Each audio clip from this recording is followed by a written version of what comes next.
Though they are set at quarterback, and without a first-round pick in the NFL draft for the second year in a row, Rams general manager Les Snead, coach Sean McVay and the scouting and personnel staffs will still pay attention Thursday night when the three-day draft begins at.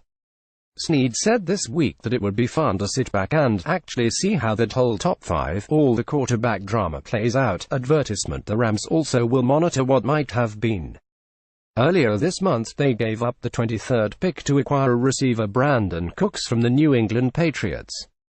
It's always fun to go, okay, let's see who might have fallen to 23, Snead said.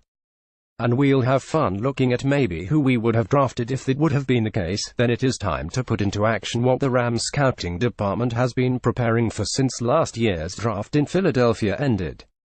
The Rams do not have a second-round pick, which they sent to Buffalo in last year's trade for receiver Sammy Watkins, but will closely monitor those selections Friday as the draft moves toward the first pick, which comes in the third round at No. 87. You start strategizing, said Snead, who also has 3 fourth-round picks and 4 sixth-round picks. Do you move up? Or do you move back and try to accumulate more picks? Marcus Peters' team-by-team draft needs, NFC West and AFC West by April 25, 2018, 5 a.m. If the Rams stand pat, more than 7 dozen players will come off the board before they pick. We have a very specific, sequential approach that we want to take at that third-round pick, McVay said. Neither Snead nor McVay would specify exactly what the Rams are seeking as they attempt to build off last season's NFC West title. With quarterback Jared Goff, the No. 1 pick in the 2016 draft, under control at $7.6 million this season, they fulfilled many of the needs by trading for cornerbacks Marcus Peters and Aqib Talib, signing free agent defensive lineman Ndamukong Suh and trading for Cooks. But they also traded linebackers Robert Quinn and Alec Ogletree, so they are searching for linebackers, especially edge rushers.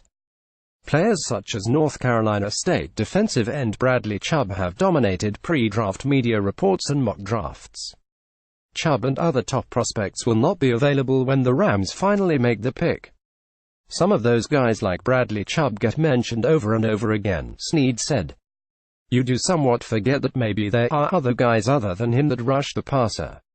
Every year of the draft shows that there are guys that aren't just household names that can come in and make an impact. Advertisement: the Rams also are searching for players who can help improve offensive line depth.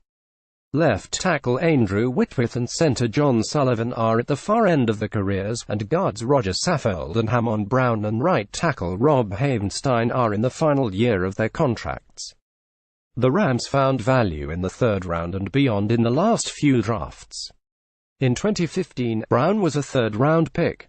Last year, receiver Cooper Kupp and safety John Johnson were selected in the third round.